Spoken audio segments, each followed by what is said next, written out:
How are you? Welcome to Unix Academy. Already everybody knows what I am telling in this video. Everybody is on thumbnail. Okay, let's come to the point. Here I am going to tell you about Nagios.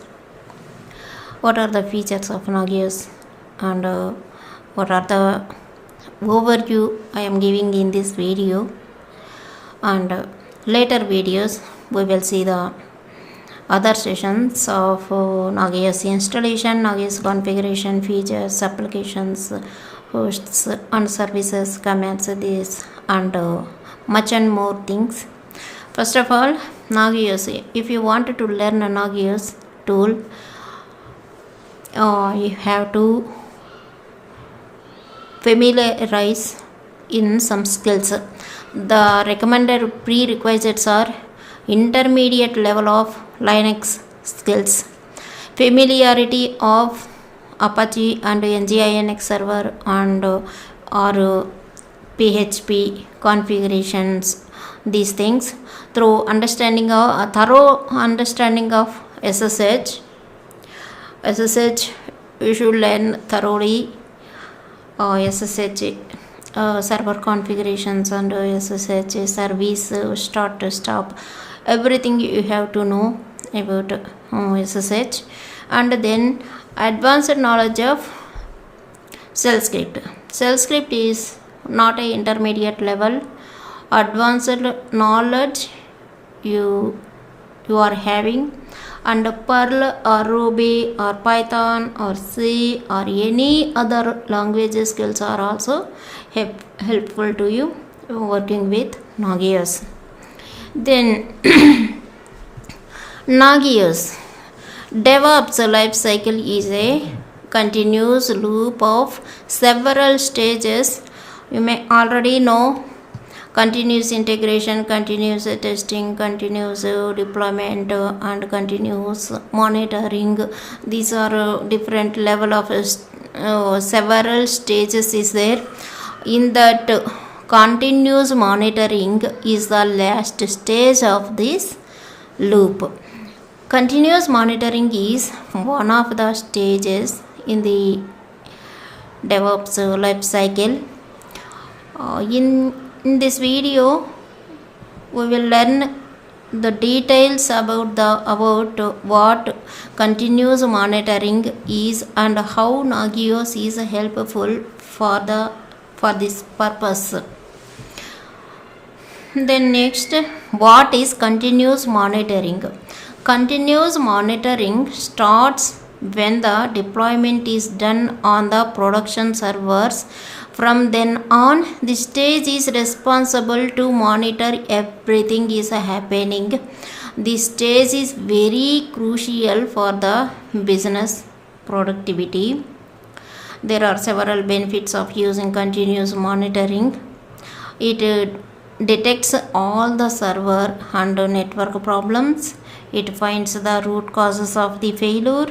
It helps in reducing the maintenance cost. It helps in troubleshooting the performance issues. It helps in updating infrastructure before it gets outdated. It can fix problems automatically when detected.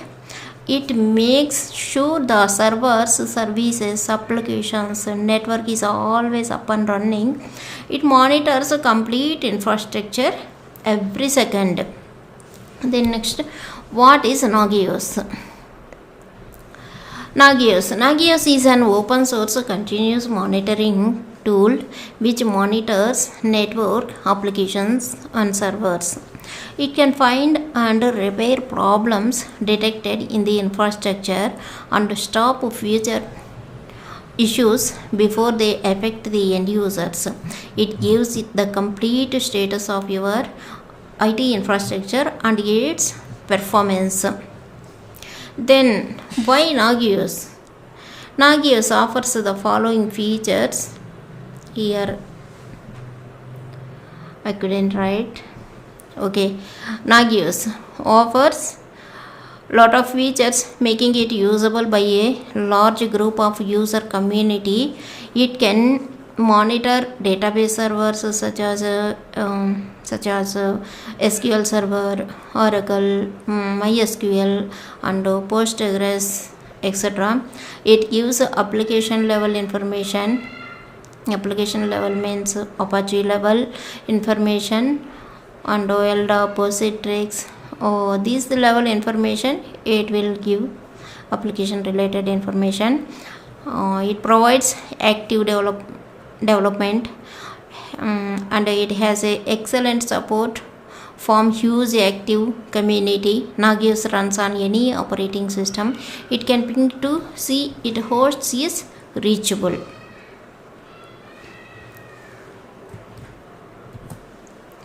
Benefits of Nagios. Nagios offers some benefits for the users. It helps the getting rid of periodic testing. It detects split second failures when the worst strap is still in the intermittent stage. It reduces maintenance cost without sacrificing performance. It provides timely notification to the management of control the breakdowns. Next, what do you need to run Nagios? Linux or Unix machine, C compiler, web server, network access, Thomas Bortles GD library, and Nagios core license GNU General Public License version 2. And then these needs to run Nagios on your systems. Then what are the Nagios products? Nagios contains various products. Those are Nagios XI, a monitoring solution for software and infrastructure. It provides monitoring for complete IT infrastructure components like applications, services, network, operating systems, etc. It gives a complete view of your infrastructure and business processes.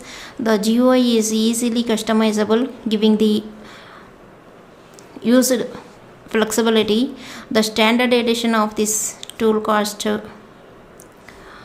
some nearly $2,000, and the enterprise edition cost now nearly 3,500 rupees. This is the here two types of product is there, Nagios XI and Nagios Core. At the end of this question I will tell you Nagios Core. Then Nagios log server, what it means. It makes searching of log data very simple and easy. It keeps all the log data at one location with high availability setup. It can easily send alerts if any issue is found in the log data. It can scale to thousands of servers, giving more power, speed, storage, and reliability to your log analysis platforms. Then Nagios Network Analyzer. This is one of the product of Nagios. It gives the complete information of the network infrastructure to the admin with the potential threats on the network so that admin can take quick actions. Next product is Nagios Fusion. This product provides a centralized view of complete monitoring system. With Nagios Fusion, you can set up separate monitoring servers for separate geographics. It can be easily integrated with Nagios XI and Nagios Core to give the complete visibility of the infrastructure. And then Nagios Core. It is the core on monitoring IT infrastructure. Nagios XI product is also fundamentally based on Nagios Core. Whenever there is any issue of a failure in the infrastructure, it sends an alerts or notification to the admin who can take the action quickly to resolve the issue. This tool is absolutely free. Next video we will see the Nagios architecture and Nagios core versus Nagios XI. These questions are helpful to who are attending the interviews on DevOps or Nagios interviews. These questions are helpful. The Nagios products interviewer will ask this question. The product 4 to 5 products. Those are Nagios XI, Nagios Log Server, Nagios Network Analyzer, and Nagios Fusion, Nagios Core. These are the products available on Nagios. That's about this video. Next video we will see. We'll meet in next video. Thanks for watching. Before closing this video, subscribe my channel for more videos. I will provide all the DevOps related videos or later videos and later sessions also. Thank you.